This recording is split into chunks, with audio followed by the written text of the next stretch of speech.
విశ్వాసి ఒకటి గ్రహించాలా, ఒకటి మనస్సులో పెట్టుకోవాలా. ఏంటి అనేసి అంటే, నీవెన్నుకున్నటువంటి ఆత్మీయ జీవిత ప్రయాణంలో ఎట్టి విధమైనవి సంభవించకపోయినను, ఏది కలిగినను కలగకపోయినను, జరిగినను జరగకపోయినను అది నీకు కీడు నిమిత్తమై మాత్రం ఉండదు. హల్లెలూయా. ఎందుకంటే నేను సేవిస్తున్నటువంటి దేవుడు ఎలాంటి వాడంటే కీడు చేసేటటువంటి వాడు కాదాయన. నిన్నంట పరీక్ష చేసేవాడంట, శోధించేవాడు కాదు. మళ్ళీ ఆయన ఎవడైనా శోధింపబడినప్పుడు నేను దేవుని చేత శోధింపబడుచున్నానని అనవద్దు.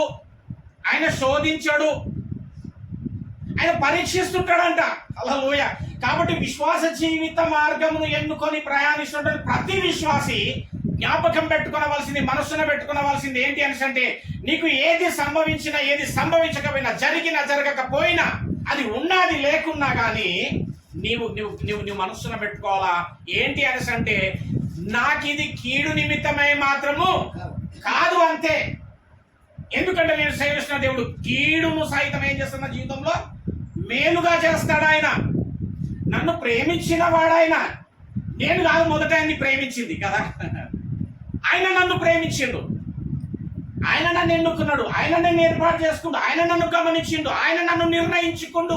తన సంకల్పాన్ని నా ద్వారా నెరవేర్చుకోనాలని నేను మాట విననప్పటికీ, లోకంలో జోగుతున్నప్పటికీ, దేవునికి విరుద్ధంగా బ్రతుకుతున్నప్పటికీ వాగ్దానం చేస్తున్నట్టు ఏమని, నేను విడువా ఎడబాయ, అంతే. హల్లెలూయా. నేను దేవుని మహాకృప వలన మరి మూర్ఖత్వంలోనికి పోలా. దేవుడు పిలిచిన పిలుపును అంగీకరించిన వారమై, ఒప్పుకున్న వారమై కదా ఆయన మార్గాన్ని ఎన్నుకున్నాం. ఆయన మార్గం ఎట్లుంటుందని వాక్యంలో రాస్తుంది, ఇరుకుగా ఉంటది. ఇరుకైనటువంటి మార్గం, ఇరుకు, ఇక్కట్లు, కష్టాలు, నష్టాలు, బాధలు, వ్యాధులు, రోగాలు, ఇంకా ఇంకా ఎన్నో. చూద్దాం ఒకసారి రోమా 8వ అధ్యాయము 28వ వచనం ఒకసారి చూద్దామమ్మా. 28వ వచనం, దేవుణ్ణి ప్రేమించు వారికి అండర్లైన్ బాబు, అందరికీ కాదు, ఇక్కడ కొన్ని విషయాల్లో బైబిల్ చాలా గమనించాల. దేవుణ్ణి ప్రేమించు వారికి. ఎవరు ప్రేమించు వారో కూడా చూద్దాం. ఇక్కడ మనం ప్రేమించేటువంటి జాబితాలో ఉన్నామా చూద్దాం. ఇప్పుడు ఇక్కడ అనగా చూసినా ఆయన సంకల్పం చొప్పున, ఆయన సంకల్పం చొప్పున పిలువబడినటువంటి వారికి. ఎట్లా పిలువబడ్డారంట? ఆయన సంకల్పము చొప్పున పిలువబడ్డోళ్ళు ఉన్నారంట. వాళ్ళు ఎవరంటే దేవుణ్ణి ప్రేమించి వారంట. అంటే దేవుణ్ణి ప్రేమించి వారి జీవితంలో ఏం జరుగుతుంది? దేవుని సంకల్పము నెరవేర్చబడుతుంది. హల్లెలూయా. తండ్రి కుమారుని ఎంతో ప్రేమించిండు, పిలుచుకున్నాడు, తన యొక్క కృపా సంకల్పమును నెరవేర్చుకుంటాం. ఎలాంటి మార్గములు ఎదురైనా యేసు ప్రభుల వారికి విశాలమా, సుఖ జీవితమా, కష్టము, బాధలు, నష్టము, అబ్బో ఎన్నో ఎన్నో. మళ్ళొకసారి దేవుణ్ణి ప్రేమించు వారికి అంటే ఎవరంటే, అనగా ఆయన సంకల్పము చొప్పున పిలువబడ్డ వారికి. అంటే దేవుని ప్రేమించి వారు ఎవరంటే సంకల్పం చొప్పున పిలువబడ్డారు. మేలు మాత్రమే. హల్లెలూయా. వారికి, నన్ను ప్రేమించు వారి బతుకులో ఏమి జరుగుతుంది, ఏమి కలుగుతుంది అంటే మేలు కలుగుతుందండి. ఇప్పుడు అది నీ జీవితంలోనే కావచ్చు, ఇప్పుడు ప్రజెంట్ నా జీవితంలోనే కావచ్చు, ముందున్నటువంటి మన జీవితాల్లోనే కావచ్చు. ఎన్నో విధములైనటువంటి ఎదురు కావచ్చు. ఏమండి, ఎన్నో విధములైనటువంటి ఎదురు కావచ్చు. కానీ వాక్యం జ్ఞాపకం పెట్టుకోవాలి, నేను దేవుణ్ణి ప్రేమించి వాడనైనా దేవుని సంకల్పం నాకు నెరవేర్చబడి ఉన్నది. ఇది ఏదైతే నా ఎదురుగా ఉండి ఉన్నదో సమస్తమును కూడా దేవుడు నాకు మేలు నిమిత్తమై జరిగింపజేయగలడు. హల్లెలూయా. పర్వతములుండని నీ ఎదుట తుత్తనీయాలుగా చేసి పారేస్తాడంట. నువ్వు సముద్రంలో నడిచినప్పుడు అవి నిన్ను ముంచేయంట, అగ్నిలో పడి వెళ్ళినప్పుడు అవి నిన్ను కాల్చే, అంతే. ఎవరి జీవితంలో దేవుణ్ణి ప్రేమించు వారి జీవితంలో మేలు కలుగుటకు సమస్తము సమకూర్చబడి జరిగి ఉన్నది.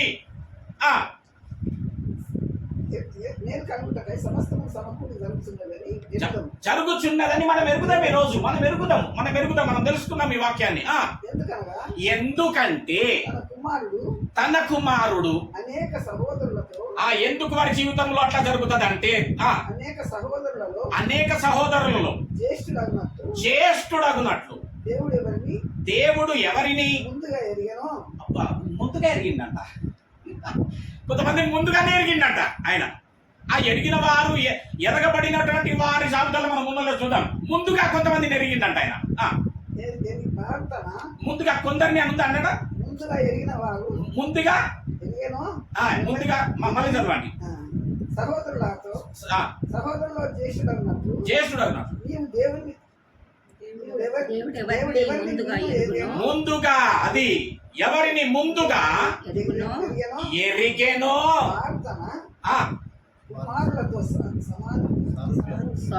తన కుమారునితో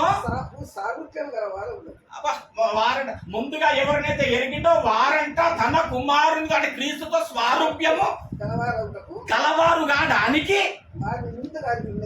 మళ్ళీ వారిని ముందుగా నిర్ణయించిందంట. ఎవరు ముందుగానే నిర్ణయించిందంట. ఇంకా ఇంకా ఇంకా చదవండి. మరియు ఎవరినైతే ముందుగా నిర్ణయించిండో వారిని పిలిచిండు. ఎవరైతే పిలిచిండో వారిని నీతిమంతులుగా తీర్చిండు. ఎవరినైతే నీతిమంతులుగా తీర్చిండో వారిని మహిమ పరిచెను.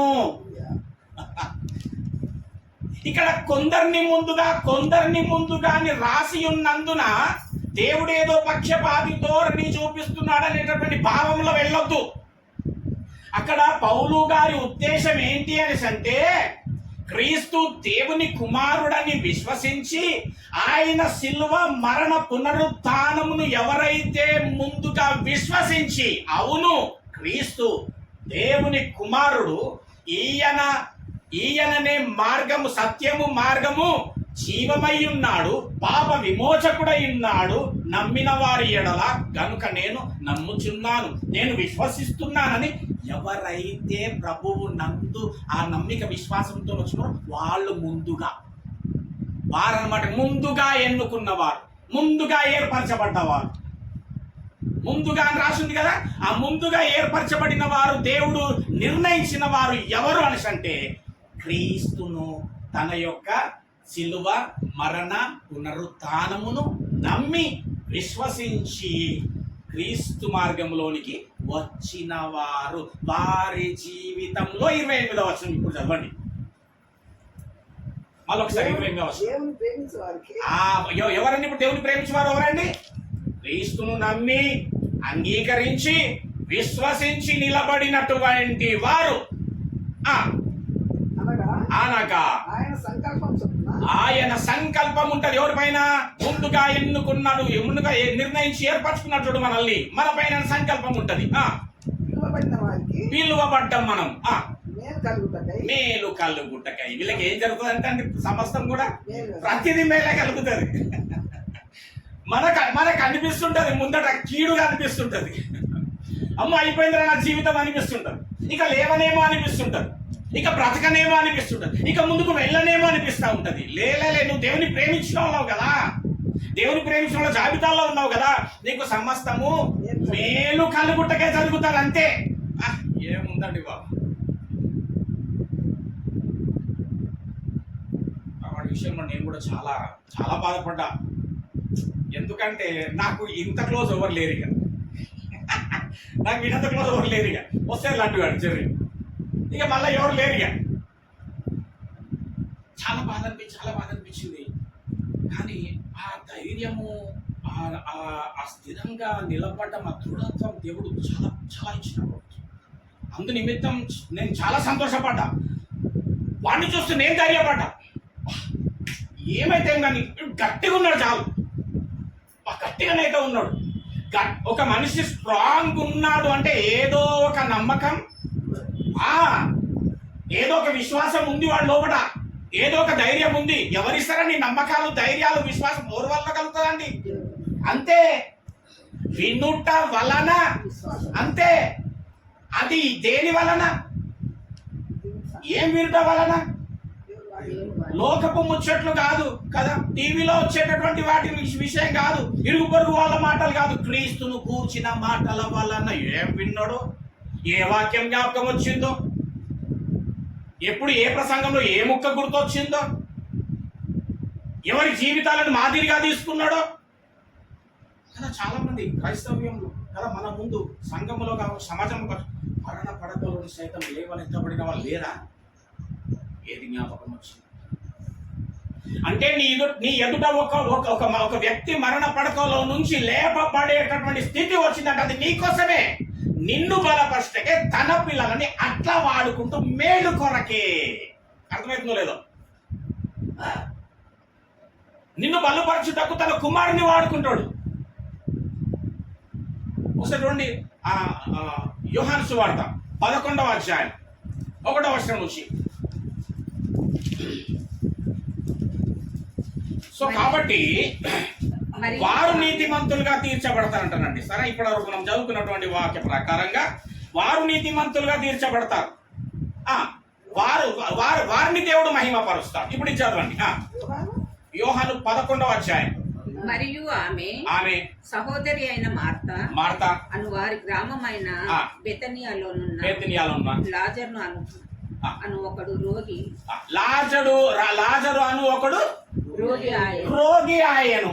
ఈ లాజరు ప్రభువునకు అత్తరు పూసి తన వెంట్రుకలతో ఆయన పాదములు తుడిచిన మరియకు సహోదరుడు. ఆ కుటుంబం అంతా ఎట్లాంటి కుటుంబం అట? దేవుణ్ణి విశ్వసించినటువంటి కుటుంబం, దేవుని మీద ఆధారపడినటువంటి కుటుంబం, ప్రార్థన గల కుటుంబం కదా, మాట తప్పనటువంటి కుటుంబం, మంచి విశ్వాసము గల కుటుంబం. అతని అక్క చెల్లెళ్ళు మరియ మాత, ప్రభువా ఇదిగో నీవు ప్రేమించువాడు రోగియే. నీవు ప్రేమించు వానికి రోగం ఎట్లా వస్తుందండి కదా? మన ఆలోచనల ప్రకారం విశ్వాసంలోనంట బలహీనుడైనటువంటి వాడు అనుకుంటా ఉంటాడంటే, ఎందుకు ఇట్లా చేసిందో దేవుడు, ఎందుకంటే చేసిందో, నాకెందుకంటే, అదే చెప్తున్నది వాక్యం. నేను శోధించను, నా ద్వారా శోధింపబడుతున్నారని అనొద్దు. వాడు అనుకుంటాడు బలహీనుడు, కృంగిపోతా ఉంటాడు. చాలా మంది అనుకుంటా ఉంటారు. మనుషులు ఏమనుకుంటారు అంటే, ఎందుకు అట్లయిందో, ఏం చేస్తే అట్లయిందో. కానీ ఇక్కడ ఏముంది? దేవుని ప్రేమించువాడు రోగి అండి. ఇప్పుడు అక్కడ మొదట ఏం చదువుకున్నామండి? ఆయనను ప్రేమించువారు కదా. మరి ఆయనను ప్రేమించువాడికి ఏమైంది? ఇప్పుడు రోగం వచ్చింది. రావద్దు కదండి, బాగా కూలిపోతాడు, అదో మరి ఈడెట్లయింది చెప్పాలి నాకు. ఈడెట్లయిందో నువ్వు నాకు చెప్తే ఆడెందుకు ఆమెకు అట్లయిందో నేను చెప్తా. సహజంగా కదా మనుషుల తత్వం, మనుషుల ఆలోచన విధానాలు ఉంటాయి. అందుకే అట్లయింది, ఇందుకే అట్లయింది, ఏం చేసిందో అసొంటోడుండే ఈసొంటోడుండే. ఆ తీర్పులు తీర్చకు నువ్వు. రేపు మీటింగ్ లో చెప్తా, తీర్పు తీర్చవద్దా రేపు చెప్తా. అది కాదు నువ్వు తీర్పు తీర్చేది. చూడండి, నీవు ప్రేమించు వానికి రోగం వచ్చింది, ఆయన యొద్దకు వర్తమానం పంపి యేసు అది విని ఈ వ్యాధి మరణం కొరకు వచ్చినది కాదు కానీ అది దేవుని ఎందుకు ఆయనకు మరణం కొరకు రాలే? ఆయన దేవుని ప్రేమించిన వాడు. సమస్తము అలాగే ఏం జరుగుతుంది? మేలు కలుగుటకే జరుగుతుంది. దేవుడు వాడిని మహిమ పరుచుంటాడంట. దేవుడు వాడి ద్వారా దేవుడు మహిమ పొందుతా ఉంటాడంట. చదవండి. ఇది మరణము నిమిత్తము కాదు. 4వ వచనం. యేసు అది విని ఈ వ్యాధి మరణం కొరకు వచ్చినది కాదు, మరణం కొరకు రాలేదు గాని నాయన దేవుని కుమారుడు దాని వలన మహిమపరచబడినట్లు దేవుని మహిమ కొరకు వచ్చిన తనకు వచ్చిన రోగము వలనంట దేవుడు మహిమ పొందదలిచినాడంట. అది దేవుని మహిమ. అందుకే చెప్తున్నా, దేవుని విశ్వాస జీవితమును ఎన్నుకొని, దేవుని మార్గమును ఎన్నుకొని నడిచేటటువంటి ప్రతి ఒక్కరూ జ్ఞాపకం పెట్టుకోవాల్సినటువంటిది ధ్యానించవలసింది ఏంటి అనేసి అంటే, ఏది జరిగినా కీడు నిమిత్తం కాదు, సమస్తము నా దేవుని మహిమార్థమయ్యే. అందుకే ప్రార్థన కూడా ఏముండాలంటే, నీవు ఎందులో ఉన్న, ఏ స్థితి ఏ గతిలో ఉన్న, ప్రభువా నీ మహిమార్థమై నన్ను వాడుకో, అంతే. అద్భుతమైన కార్యం చేస్తాడు, ఆశ్చర్యమైన కార్యాలు చేసేటటువంటి వాడు ఆయన. ఎందుకు? అదే గ్రామములోనంట యేసు నేను దైవ కుమారుడంట బాబు అనేసి అంటే నమ్మలేరంట. రాళ్లతో గొట్ట చూస్తే తప్పించుకొని పారిపోయిందంట రాసుంటది యోహాను సువార్త. ఇప్పుడు వెళ్ళిపోయినటువంటి వాడు ఏం ఆలోచన చేసినాడు? ఆ గ్రామంలో, ఆ గ్రామం అంతా కూడా నేను దేవుని కుమారుడు అంటే నమ్మడం లేదు. నమ్మని వాడికి ఏం జరుగుతుంది? శిక్ష విధింపబడుతుంది. నమ్మని వాడు రక్షింపబడాడు కదా. ఎట్లా అని ఆలోచన చేసి తన కుమారుడైనటువంటి తాను ప్రేమిస్తున్నటువంటి లాజరును ఎన్నుకొని మొత్తినటువంటి వాడు. అప్పుడు లాజరు దగ్గరికి వచ్చేసి చనిపోయిన తర్వాత ఆయనను తిరిగి లేపినటువంటి ఆ దృశ్యమును చూసి, ఆశ్చర్య కార్యమును చూసి, ఎవరైతే యేసు ప్రభువుని రాళ్లతో కొట్టి తరమ చూచినారో, చంప చూచినారో వారే అన్నారంట, నిజముగా ఇతను దైవ కుమారుడు, నిజముగా అయిన దేవుడే. ఇప్పుడు వాళ్ళట్లా నమ్మడానికి, విశ్వసించడానికి ఎవరిని కారకులుగా పెట్టుకున్నాడు? దేవుడు, లాజరు. అట్లాగే తనకున్నటువంటి ఆ యొక్క ఆయాసకరమైనటువంటి, భయంకరమైనటువంటి స్థితిలో ఏ వాక్యం దేవుడు జ్ఞాపకం చేస్తున్నాడు, ఆత్మ అయినటువంటి దేవుడు ఏ విధంగా తన ఆత్మను ప్రేరేపించి ఎలాగా బలపరిచినాడో, కానీ దేవుని నామానికి స్తోత్రము, బలముగా నిలబెట్టినాడు, బలమైన తన కార్యం చేసినాడు. దేవుడంట బలాతిశయం గలవాడంట. ఇనుప సంఖ్యలు ఏమైపోయినాయి అంట? అంతే. ఎరుకో గోడలు నామరూపం లేకుండా అట్లా అయిపోయినాయి అంట. లెవెల్ భూమి అతి విధమైన కార్యం చేసేటటువంటి కదా. ఇంతగా చేస్తున్నటువంటి ఆ దేవుని విషయంలో ఒకసారి ఆలోచన చేస్తే మన మీద మనకే ఒక్కోసారి బాగా అనిపిస్తా ఉంటుంది. ఎందుకంటే ఇంతగా చేస్తున్న దేవుడికి నేనేమి చేయగలుగుతున్నాను అసలు అని. ఓ పెద్ద మాటలు చెప్తాను, ఏమిచ్చి నీ రుణము ఏమిచ్చి ఏమి రుణమేం తీర్చుకోలేము, కానీ దేవునికి ఏమి ఇవ్వాల్సిన వారమో, దేవుడు ఏమి అడుగుతున్నాడో, దేవుడు ఏమి నీ విషయంలో కోరుకుంటున్నాడో నువ్వు తెలుసుకోవాలా. ఎన్ని మార్లు పడిపోతున్నామండి, ఎన్ని మార్లు పడిపోతున్నా దేవుని కృప చంపడం లేదు నయం. దేవుని మహాకృప వలన నీవు దేవుని విడిచిపెట్టిన సమయంలో ఒకవేళ నిన్ను తీసేస్తే ఎక్కడికి నీ ప్రయాణం? ఎక్కడికి? నరకం. ఏ ఆత్మల శిక్ష ఇచ్చయింపనటువంటి ప్రేమగల దేవుడు ఆయన. ఎన్ని మార్లు పడిపోతున్నామండి? చూపుల ద్వారా కావచ్చు, మాటల ద్వారా కావచ్చు, తలంపుల ద్వారా కావచ్చు, ఎన్నుకునే మార్గాల ద్వారా కావచ్చు, చేతులతో చేసేటువంటి క్రియల ద్వారా కావచ్చు, ఎన్ని మార్లు పడిపోతామండి? ఇంట్లో చిన్నాడు నడుస్తున్నాడు, ఒకసారి పడ్డాడు, పడితే ఏం చేస్తాం? అయ్యయ్య లోపు బిడ్డ, లోపు తాకిందా, ఈడ తాకిందా, ఆడ తాకిందా అని లేపుతాడు. మళ్ళా పడ్డాడు, వాడు వచ్చి మళ్ళా పడ్డాడు, అరే చూసుకొని ఆయన, అయ్యయ్యో మళ్ళా పడ్డాడు, ఏమంటావు? కళ్ళు కనబడతలేవురా, నెత్తి మీద పెట్టుకున్నావు కళ్ళు, ఆ చూసినాడు గాడిలాగా, ఏమేమంటావులే. దేవుడు కూడా ఎన్ని మార్లు పడిపోతావురా, ఎన్ని మార్లు పడిపోతావు నువ్వు? వాక్యం కనబడతలే, వాక్యం వినబడతలే, వాక్యం నువ్వు చూస్తలే, ఎన్ని మార్లు పడతావు? ఎన్ని ప్రసంగాలు వినుకుంటూ ఎన్ని మార్లు పడిపోతావు? ఎన్నిసార్లు బైబుల్ చదువుకుంటూ ఎన్ని మార్లు పడిపోతావు?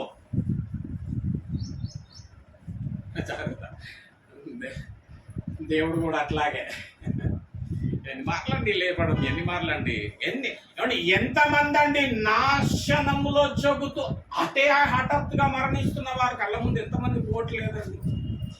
దేవునికి మహాకృప, దేవుని కృప, తన ప్రేమ ద్వారా ఇంకా మనం సజీవ లెక్కలో ఉండగలుగుతున్నాం. బాప్తిజం తీసుకున్నాం, బల్లారాధన తీసుకుంటున్నాం, ప్రమాణాలు చేస్తున్నాం, ఎన్నో ప్రమాణాలు అన్ని పక్కన పెడుతున్నాం. ఏంటండి బల్లారాధన అర్థం ఏంటండి? అది తీసుకున్నప్పుడు ఏం చేయాలంట? దీన్ని తీసుకున్నప్పుడల్లా నన్ను జ్ఞాపకం చేసుకో, నాతో చేసిన ప్రమాణం జ్ఞాపకం చేసుకో, నాతో చేసిన నిబంధన జ్ఞాపకం చేసుకో. అది సంగతి. మొదటి పేతురు చూడండి ఒకసారి, ఏం ప్రమాణం చేసినాం చూడండి బాప్తిస్మం ద్వారా. మొదటి పేతురు 4వ అధ్యాయం 16వ వచనం. 4వ అధ్యాయం 16వ వచనం. ఎవడైనాను క్రైస్తవుడు అయినందున, చలో ఓకే రైట్. ఎవడైనా ఒకవేళ క్రైస్తవుడైనందున బాధ అనుభవిస్తే అతడు సిగ్గుపడక, అతను ఏం చేయొద్దంట? ఎందుకు సిగ్గుపడొద్దు? దేవుని సంకల్పం చొప్పున దేవుని మహిమార్థమై నా జీవితంలో జరుగుతుంటే నాకెందుకు సిగ్గు? దీని ద్వారా అండి నేను దేవుని ప్రేమిస్తున్నా, దేవుని మార్గం ఎన్నుకున్నా, నాకేదో భయంకరమైన స్థితి దాపరించింది, అయినా నేను సిగ్గుపడదు. ఎందుకు? దేని నిమిత్తం అండి? దేవుని మహిమ నిమిత్తం కదా నా జీవితంలో ఏది సంభవిస్తున్నా జరుగుతున్నా. కాబట్టి సిగ్గుపడదు. క్రైస్తవుడు సిగ్గుపడద్దట. చదవండి. ఆ పేరును బట్టి దేవుని మహిమపరచవలెను. మొదటి యోహాను పత్రిక అక్కడ చూడండి ఒకసారి. మొదటి యోహాను పత్రిక 3వ అధ్యాయం 16వ వచనం. ఇట్లుండాల క్రైస్తవ జీవితం. ఎట్లుండాలంటే అండి, సిగ్గుపడే వారంగా ఉండద్దు. ఏమవుతుందండి మన కాగానే ఏమవుతుందండి? చాలా లేదండి నేను వస్తే అంటే నేను ఈ సిచ్యువేషన్లో ఉన్నాను కదండి, వస్తే అందరు నా గురించి మాట్లాడుకుంటారు. ఎందుకంటే మునుపు మేము చాలా బాగుండే వాళ్ళం అండి, ఇప్పుడు అన్నీ కోల్పోయి ఈ విధమైన స్థితిలో వస్తే అవమానంగా ఉంటుందండి, అవమానంగా చూస్తారండి. ఇలాంటి అందుకే క్రైస్తవురాలవా నువ్వు ఏ స్థితిలో ఉన్నా సిగ్గుపడకు. ఎందుకు? నా మహిమార్థమై జరుగుతుంది. నేను నిన్ను మహిమ పరచుటకు జరుగుతుంది, నీకు మేలు కలుగుటకే జరుగుతుంది. కానీ మీకు అర్థమైంది మాట? అర్థం కదా? మంచిగా ఉన్న స్థితిలో నుంచి జారిపోయినప్పుడు బయటకు వెళ్ళడానికి, నలుగురిలో కలవడానికి, సంఘంలోకి రావడానికి, మందిరంలో కూర్చోవడానికి అవమానంగా ఫీల్ అవుతుంటారు. అంటే సిగ్గుపడతా ఉంటారు, మాట పడతా ఉంటారు. అందుకే క్రైస్తవుడవు అయితే సిగ్గుపడతారు. ఎందుకు? వాక్యాలు సెలవిస్తున్నా కదా, నేను నన్ను ప్రేమించుతాను కదా, నా మార్గం ఎన్నుకున్నదానో కదా. కాబట్టి నీ జీవితంలో ఏమి జరిగినా కానీ మేలు నిమిత్తం ఏం చెప్పినాను కదా, నా మహిమార్థం చెప్పిన కదా, నిన్ను మహిమపరచడం చెప్పినా కదా. సిగ్గుపడదు. ఎట్లా సిగ్గుపడదు? ఇంతగా చూపిస్తున్నటువంటి ఆయన ప్రేమను కూడా విడిచిపెట్టి ఎన్ని మార్లు పడిపోతామండి కదా. బాప్తిజం తీసుకున్నాం, బల్లారాధన అర్థం చూడండి. ఇప్పుడు ఒకసారి ఏం ప్రమాణం చేసినావు బాప్తిజం అప్పుడు? నువ్వు ఒక ప్రమాణం చేసినావు బాప్తిజం అప్పుడు. నువ్వు మొదటి యోహాను పత్రిక 3వ అధ్యాయం 16వ వచనం. మొదటి యోహాను పత్రిక 3వ అధ్యాయం. ఆయన మన నిమిత్తము మన దగ్గర నా పెట్టుకోండి. ఇక ఆయన నా నిమిత్తము తన ప్రాణము పెట్టెను కనుక ప్రభువా నీ నిమిత్తము నేను కూడా ప్రాణం పెడుతున్నా. ఇదిగో బాప్టిజం ద్వారా నీటి మూలంగా చనిపోయి దీని వలన ప్రేమ ఎట్టిదో తెలుసుకొనుచున్నాము. నేను కూడా ఇకపైన జీవించేటటువంటి నూతన జీవితంలో సహోదరుని కొరకు నా ప్రాణములను పెట్టబద్దుడను ప్రభువా. అంటే బాప్టిజం అప్పుడు ఏం తెలుసా? ప్రమాణం ఇది. బాప్టిజం ప్రమాణం అంటే ఇది ఏం తెలుసా? ప్రభువా నా కొరకు, నీ సహోదరుడైనటువంటి నా కొరకు నువ్వు చనిపోయినావు కదా, నేను కూడా ఇదిగో నీ నిమిత్తమై నీటి మూలంగా నేను చనిపోతున్నా. ఇకపైన జీవించువాడనైనటువంటి నేను ప్రభువా నా సహోదరుల నిమిత్తం కూడా నేను కూడా ప్రాణం పెట్టబద్దుడను. ఎక్కడ పోయిందండి ప్రమాణం? ఎదుటి వారి నిమిత్తమై ప్రాణము పెడుతున్నామా? చెప్పాలి. ఇంకోటి, ప్రాణాలు తీస్తున్నామా? ప్రమాణం ఏం చేసిన అందరం తీసుకున్నాం కదా. బాప్టిజం ప్రమాణం ఏం చేసిన? ప్రభా నీ సహోదరుని నాకు ప్రాణం పెట్టినావు, నేను కూడా నీ నిమిత్తమై ఇదిగో నీటి మూలంగా ప్రాణం పెడుతున్నా, చచ్చిపోతున్నా నీటి మూలంగా. ఇక పైన తిరిగి జీవించి వాడనైనటువంటి నేను కూడా నువ్వు ఎట్లయితే నీ సహోదరుడైన నా కొరకు ప్రాణం పెట్టినావు, నేను కూడా నా సహోదరు నిమిత్తమై ప్రాణం పెట్టబద్దుడను.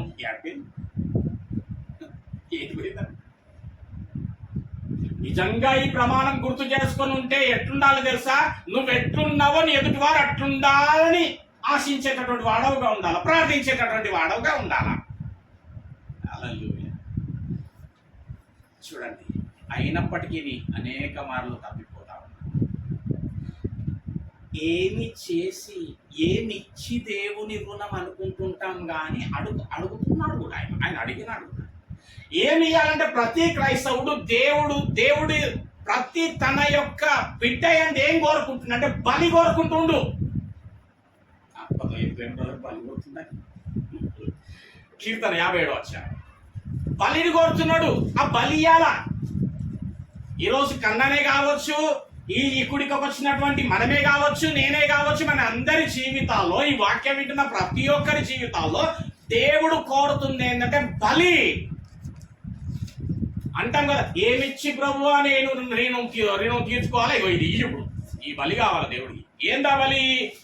57వ అధ్యాయం 51వ అధ్యాయం అండి, 51వ అధ్యాయం 17వ వచనం చదవండి.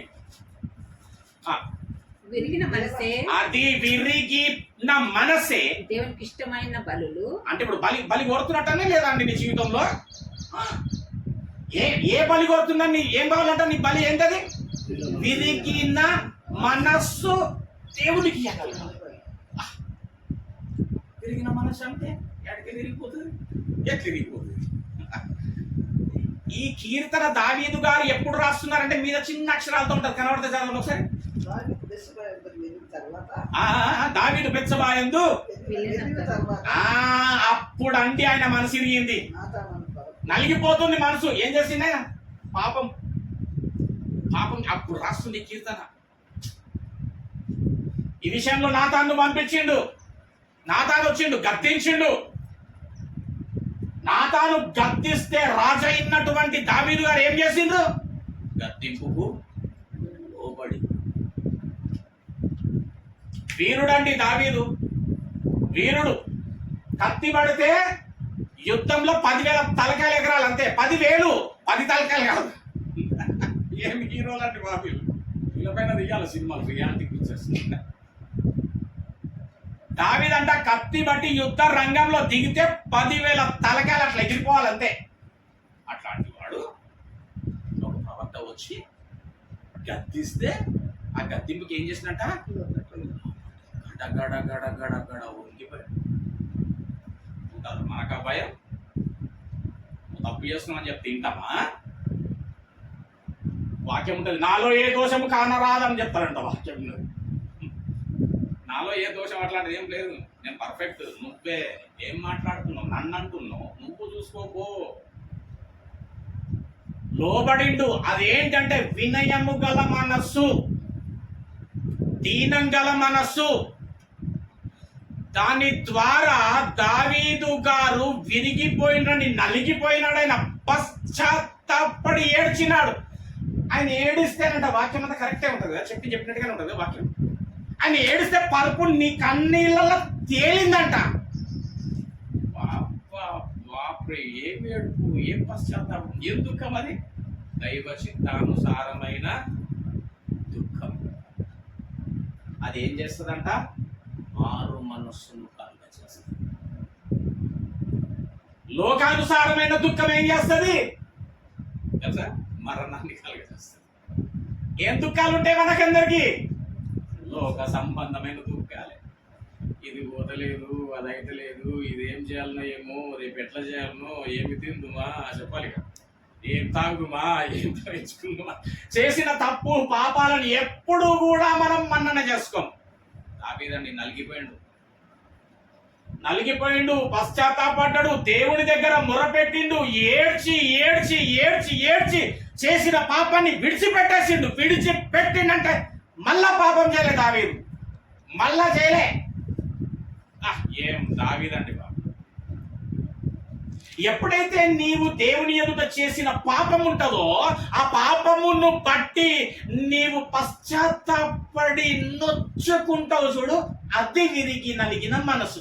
అది ఇవ్వమంటున్నాడు దేవుడు.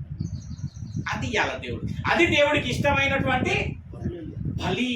అది దేవుడికి ఇష్టమైనటువంటి బలి. సామెతలు 22:4 వచనం. సామెతలు 22:4 వచనం. అంటే ఈ సందర్భంగా దేవుడు మాట్లాడుచున్నది ఏంటంటే, ఇదిగో ఇట్టి విధమైన స్థితిలో నుంచి నేను లేవనెత్తగలిగిన, జ్ఞాపకం చేసుకున్నావు బాగానే ఉంది, గుడికి ఏర్పాటు చేసినావు బాగానే ఉంది, కానీ నేను కోరుకుంటున్న నీ నుంచి ఇదిగో ఇది 22:4 యెహోవా యందు భయభక్తులు కలిగి ఉండుట వినయమునకు ప్రతిఫలమది. దేవుని యందు ఏం కలిగి ఉండాలంట? భయపడిపోయిండు. తప్పు చేసిండనగానే భయపడిపోయాడు, తొలగించుకున్నాడు, తప్పును ఒప్పుకున్నాడు. దీనమైనటువంటి మనస్సు. ఏమంటే అట్లాంటి వారి కీర్తన 34:17 చూడండి ఒకసారి. అట్లా పశ్చాత్తాపడి దేవుని ఎదుట దుఃఖపడి దానిని విడిచిపెట్టి మరొకసారి చేయను ప్రభువా అని అంటే ఆయన చాలా ఇష్టపడతారండి. అది దేవునికి ఇష్టమైనటువంటి బలండి. ఆ మనసు కావాలి. మళ్ళీ చెయ్యను కీడు చేయటం 34:17 కీడు చేయటం అని ఏం చేయాలా? మేలు చెయ్యు, దాన్ని వెంటాడము. యెహోవా దృష్టికి యెహోవా దృష్టి నీతిమంతుల మీద ఉన్నది. వారి మొరలకు, నీతిమంతుల మొరలకు చెవి యొగ్గి ఉంటదంట. దేవుని నామానికి స్తోత్రం. హల్లెలూయా.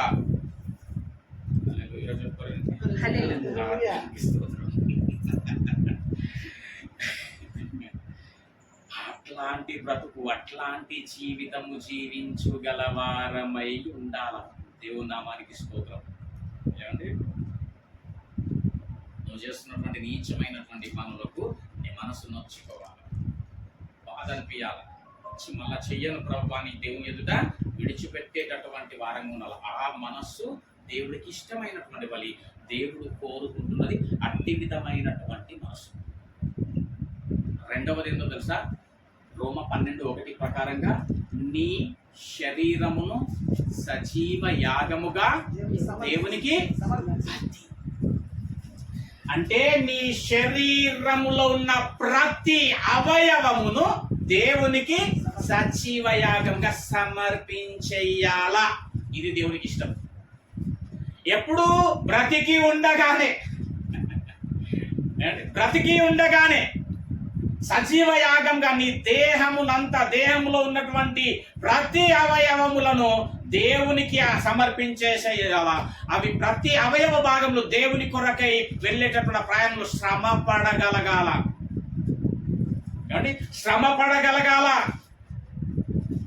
దేవునికి సాధనములుగా వాడబడుతూ ఉండాలి. అవి దుర్నీతికి సాధనముగా వాడబడదు.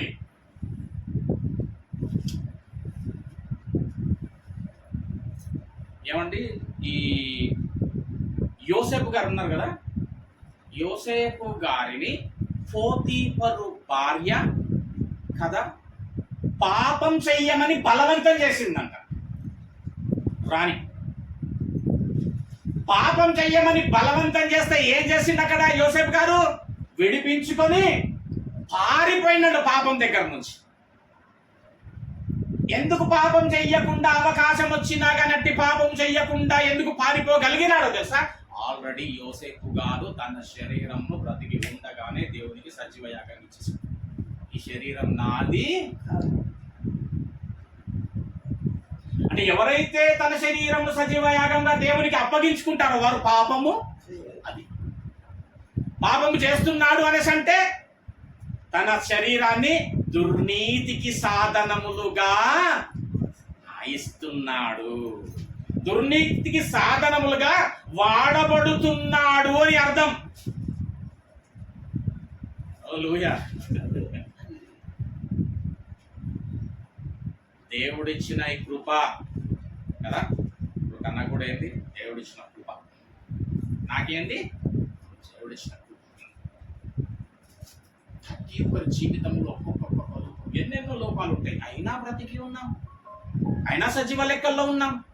ఎందుకు ప్రభువా? దేవుడు నేను పరిపూర్ణతను కోరుకుంటున్నాడు కాబట్టి. దేవుడు తన రాజ్య విస్తరణ కొరకు నీ పైన ఆశ పెట్టుకొని ఉన్నాడు కాబట్టి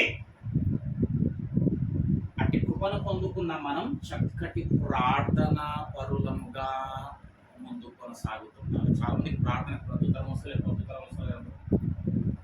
మరి అప్పటి వాళ్ళు ప్రార్థన చేసినప్పుడు భర్త ఏమి నీకు ఇష్టం, ఏమి నీ కోరిక అన్నాడు. ఎవరు అన్నాడు అట్లా? సొలొమన్ అన్నాడంట. కానీ మొదటి రాజుల గ్రంథంలో 3వ అధ్యాయం 4 నుంచి 9, 12 వచనాల్లో చూస్తే ఏమి ఇష్టమో కోరుకో అన్నాడంట. ఏం కోరిండంట? నీ ప్రజలను నడిపించడానికి నాకు మంచి జ్ఞానం నీ ప్రభువా, నాకు బుద్ధిని, నాకు వివేకం నీ అని కోరిండంట ఆయన. అంటే ఈయన ప్రార్థనలో ఉన్నటువంటిది ఏంటి అనేసి అంటే, ఈయన ప్రార్థిస్తే ఆ ప్రార్థన కూడా దేవుని ఇష్టమే ఉందంట. అలా మనం ప్రార్థిస్తే ఏముందేమో ప్రార్థనలో అన్నీ మనకు సంబంధించినవి, మన ఇష్టాలు, మన కోరికలు. సంఘం కోసం ప్రార్థించడం ఉండదు, సమాజం కోసం, లేని వారి కోసం, ఆగల్దప్పులు గల వారి కోసం, ఇంకా రక్షణ లేనటువంటి వారి కోసం, అసమాధానంతో ఉన్నటువంటి వారి కొరకు స్వార్థపూరితమైనటువంటి ప్రార్థన. ఈయననే అడిగినాడు, ప్రభు నీ ప్రజలను నడిపించుటకు నాకు జ్ఞానం నీ ప్రభు. ఈ విషయం ఏంటంటే, ముగిద్దాం. సొలొమోనును ప్రభువు వచ్చి ఏమి ఇష్టమో కోరుకో అన్నాడు కదా, అడుగుమన్నాడు కదా. ఏమి ఇష్టమో దేవుడికి తెలుసు అంటారా, తెలియదంటారా? తెలిసి ఏం చేస్తున్నాడు మళ్ళీ?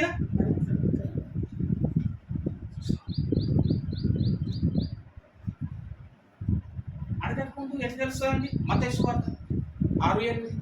నువ్వు అడగక ముందు అన్నప్పుడు ఇప్పుడు సొలొమోను విషయం తెలుసా తెలియదా? ఏమి ఇష్టము, ఏం కోరుతాడు? ఆయన ఇష్టం తెలుసు, కానీ అడుగుతున్నాడు ఏంటి? పరీక్ష. 6:8 మత్తయి 6:8 నీ ఇష్టం నాకు తెలుసు అన్నాడు. 7:7 ఏమన్నాడు వల్ల నెక్స్ట్ అధ్యాయంలో? అడుగుడి. ఏమి ఇవ్వాలన్నో తెలియదు కదా. నేనేం అడుగుతున్నాను కదా తెలుసు, కానీ అడుగుడి అంటున్నాడు ఈయన. అంటే ముందే దేవుడు ఇట్టి విధమైనటువంటివి పరీక్షించి తన యొక్క జనుల విషయంలో పరీక్షించి రాయించి మనకు మాదిరిగా ముందు పెట్టినాడు. దీని ద్వారా తెలుసుకోవలసినటువంటి నీతి ఏంటంటే, నేను ప్రభువా నాకు, నాది, నా భార్యకు, నా పిల్లలకు, ప్రభువా నాకు రేపు కాదు, అదంతా దేవునికి. నువ్వు అడగాల్సింది ఎట్లుండాలా? ఆయనకి ఇష్టమైనది, ఆయనకు అనుకూలమైనది, ఆయన రాజ విస్తరణకు సంబంధించినటువంటిదై ఉండాల. అబ్రహాము, నీ కుమారుని నాకు బలిగా ఇస్తాడా ఇవ్వడా అనేది ఇప్పుడు అక్కడ ప్రభువుల వారికి తెలుసు అంటారా, తెలియదంటారా? ఆదికాండము 22వ అధ్యాయం 1వ వచనం ఒకసారి చదివి ఇంకా మనం ముగించుకుందాం. ఆదికాండము 22వ అధ్యాయం 1వ వచనం చూడండి ఒకసారి. అంటే ఏం చెప్పడానికి ప్రయత్నం చేస్తున్నా అంటే, ఇంతగా చేస్తున్నటువంటి దేవుడి విషయంలో నీవు దేవుడికి అవసరమైన దేవుడు కోరుకుంటున్నటువంటి బలి అప్పగిస్తూ, అర్పిస్తూ, సమర్పించుకుంటూ నిన్ను నీవు ఏం చేస్తుండాలా? దేవుని యందు ప్రార్థన జీవితం కలిగి ఉండాలి. ఆ ప్రార్థనలో స్వార్థం ఉండకూడదు, అందులో కూడా దేవుని ఇష్టము, దేవుని ఇష్టమై ఉండాల. హల్లెలూయా. రైట్, చూడండి. జరిగిన తర్వాత దేవుడు అబ్రహామును పరిశోధించాడు. అది దేవుడు అబ్రహాము పరిశోధించి కిందికి పోగానే అడిగాడు, ఇస్తావా, ఇచ్చేసేయి నీ కుమారుని. దేవుడు పరిశోధించేవాడు. పరిశోధన ఏం చేస్తుందంటే, ఆ పరీక్ష నిన్ను మరొక స్థాయికి తీసుకెళ్తుంది. కాబట్టి 18వ వచనంలో ఏమన్నాడు ఆయన? 18వ వచనంలో ఏముంది? అది విన్నందున దేవుని మాట ఏం చేయాలా? వినాలా. వాక్యం ఏం చెప్తుందో అది వినాలా, దాని ప్రకారమే నువ్వు చెయ్యాలా. విన్నందున ఏమవుతుంది అంటే ఆశీర్వదింపబడుతుంది. నువ్వు ఆశీర్వదింపబడతావు, నీ కుటుంబం ఆశీర్వదింపబడుతుంది, నీ తరాలు ఆశీర్వదింపబడతాయి, నీ రాబోయే తరాలు, నీ సంతానం ఆశీర్వదింపబడుతుంది. ఆశీర్వదించిన ఆయన. హల్లెలూయా. ఇక ప్రార్థన ఎట్లుందో ఒక మాట చెప్తా. హబక్కూకుకి వెళ్దాం ఒకసారి. 3వ అధ్యాయం 1వ వచనం. హబక్కూకు 3వ అధ్యాయం 1వ వచనం. ఎవరు ప్రార్థన చేస్తారు ఫస్ట్ అక్కడ ఇంట్రడ్యూస్ చేసిన తర్వాత 17వ వచనం చదవండి. 1వ వచనం చదివి. హబక్కూకు ఊరు జరగ పనాకుండదు. మూడో వచ్చాము ఒకటో వచ్చిన ఒకటో వచ్చిన దేవుడు దేవాలయంలో నుండి బయలుదేరుచున్నాడు. పరిశుద్ధ దేవుడు పారాలలో నుండి మూడో వచ్చాము ఒకటో వచ్చినామా అది ప్రవక్తయగు హబక్కు చేసిన ప్రార్థన ఎవరు చేసినమ్మ ప్రార్థన? చేసిన ప్రార్థన. ఏ ప్రార్థన సార్? 17వ వచనం. 17వ వచనం చూడండి ప్రార్థన ఎట్లుండాలో. ఆమె ఇక్కడ సీక్వెన్స్ అర్థమవుతుంది కదా. నంబర్ 1 ఏంది? దేవుడిని నమ్మి నిలబడినటువంటి తన మార్గాన్ని ఎన్నుకున్నటువంటి నీ జీవితంలో ఎలాంటివి సంభవించినను అది మేలు కొరకే కానీ కీడు కొరకు కాదు. ఎందుకంటే దేవుని ప్రేమించి వారిని దేవుడు అట్టి విధంగా ఎన్నుకొని వారిని నిర్ణయించి ముందుగానే వారిని నీతిమంతులుగా చేసి వారిని మహిమపరచడం కదా. అట్టి నీ జీవితం ఎట్లా ఉండాలా? దేవుడు కోరుకుంటున్నటువంటిది ఇచ్చేవాడిగా ఉన్నావు. దేవుడు ఏం కోరుకుంటున్నాడు? యందు బలిని కోరుతా ఉన్నాడు. ఆ బలినిచ్చేవాడుగా ఉంటూ ఇంటి ప్రార్థన కలిగి ఉండాలి. ఆ ప్రార్థనలో కూడా స్వార్థం ఉండకూడదు. ఆ ప్రార్థనలో కూడా దేవుని ఇష్టం ఉండాలి. దేవుని ఇష్టం ఏంటండి? ఏ ఆత్మ నశించుట అది ఉండాలి ఆ ప్రార్థన. ఎందుకంటే నీకేమవసరమో దేవుడు ముందే ఎరిగి ఉన్నాడు. ఎరిగి ఉన్న దేవుడు ఇవ్వక మానడు. కాబట్టి ప్రార్థన ఎట్లుండాలి? ఈయన ఎట్లా చేస్తున్నాడు ప్రార్థన. ఇప్పుడు సొలొమోను ప్రార్థన చూసినాం కదా. ఇప్పుడు అప్పుడు ఈయన చూద్దాం. హబక్కూకు అంజూరపు చెట్లు చాలా పూయవలెను మన ప్రార్థన. అక్కడ పూయ కుండినను బాబా పూయాల చూడు ప్రభా. పూయలేదనుకో చర్చికి రా. బస్తే ఇయ్య. ఓ బస్తే ఇద్దాం అనుకున్నా, ఇయ్యలేకపోతే నీ ఇష్టం. ఆ పూయ కుండినను. ద్రాక్ష చెట్లు ఫలింపకపోయినా, ద్రాక్ష చెట్టు మా తోట మా పంట ఎట్లుండాలంటే కనీసం 10 బస్తాలు ఎక్కువ రావాలా ప్రభా. ఫలింపకపోయినను ఓలివ చెట్లు కాపు లేకపోయినను చేనులోని పైరు పండకపోయినా, చేనులోని పైరు ఎవరైనా అంటారా? ఇట్లా ఎవరైనా అంటారా? ఇట్లా అయ్యగారు ఒక ఎకరాకి ఎన్నో వస్తాయి బస్తాలు? 25 26 ఎన్నో వస్తాయి. జర కొంచెం ఎక్కువ బస్తాలు వచ్చేటట్టు. నీకు ఎక్కువ బస్తాలు రావన్నో ఆడికాడికే రావాలన్నో దేవునికి తెలుసా లేదా? నీ ప్రార్థన ఎట్టుండాలా? ప్రభా చేనిలో పంట రాకపోయినను, గొర్రెలు దొడ్డిలో లేకపోయినను, పొలంలో పశువులు లేకపోయినను నేను యెహోవా యందు ఆనందించేదను. ఎవరన్నా ప్రభా పర్మనెంట్ కాకపోయినను, ప్రమోషన్ రాకపోయింది, ప్రభా నేను నీ అంత అంటారా? ప్రభా మంచి ఉద్యోగం, జీతం పెరిగి చేసే పనులన్నీ సక్సెస్ అయిపోయి అనుకున్నాయి అన్నట్టు ఇంట్లో పడి అనుకున్నంత బ్యాంకులో పడి లేకపోతే చూడు ప్రభా నేను ప్రార్థన చెయ్య గుడికి రా నీ ఇష్టం. నేనేం చేస్తా? పండినను పండకుండినను పూసినను పూయకుండినను ఉండినను ఉండకుండినను అవి లేకపోయినను నేను యెహోవా యందు సంతోషించెదను. అది క్రైస్తవ్యం, అది దేవుని నమ్మిన విశ్వాస యొక్క జీవితం. ఇంకేముందమ్మా? ప్రభువకు యెహోవాయే నాకు బలము. అందుకే దావీదు గారు కూడా ఏమన్నాడు కీర్తనలో? నా బలమా అని దేవుడికి పిలవడం నామకరణం చేసింది. దేవుడికి బలం, నా బలమా అని అంట. ఆయన నా కాళ్ళకు లేడి కాళ్ళ వల్ల చేయును, ఉన్నత స్థలముల మీద ఆయన నన్ను నడవజేయును. ఇవేవో ఉంటే కాదు, ఉన్నత స్థలముల పైన నేను ఎక్కడము నడవడము పరిగెత్తడము ఏమీ లేకపోయినను దేవుడు నా యందుంటే నాకు విరోధి ఎవరు?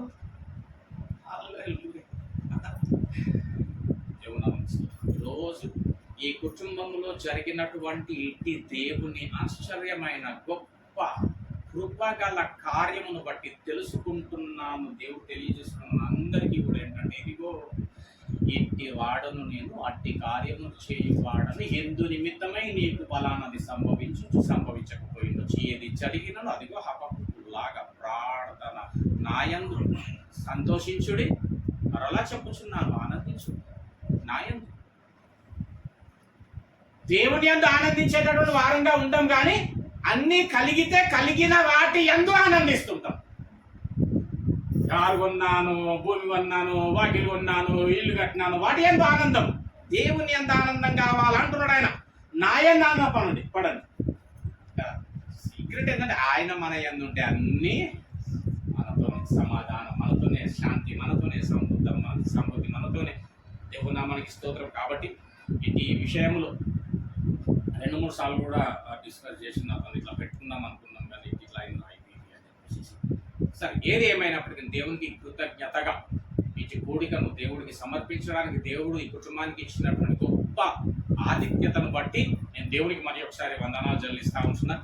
నిజంగా దేవుడు తనను బాగా చేసిన విధానాన్ని బట్టి నేను కూడా వ్యక్తిగతంగా మన అందరి పక్షంలో కూడా దేవునికి ఎంతగానో వందనాలు చెల్లిస్తున్నా. ప్రతి ఒక్కరి ప్రార్థన, ప్రతి ఫలమే దేవుడి గృహం కుటుంబంలో చేసిన కార్యం.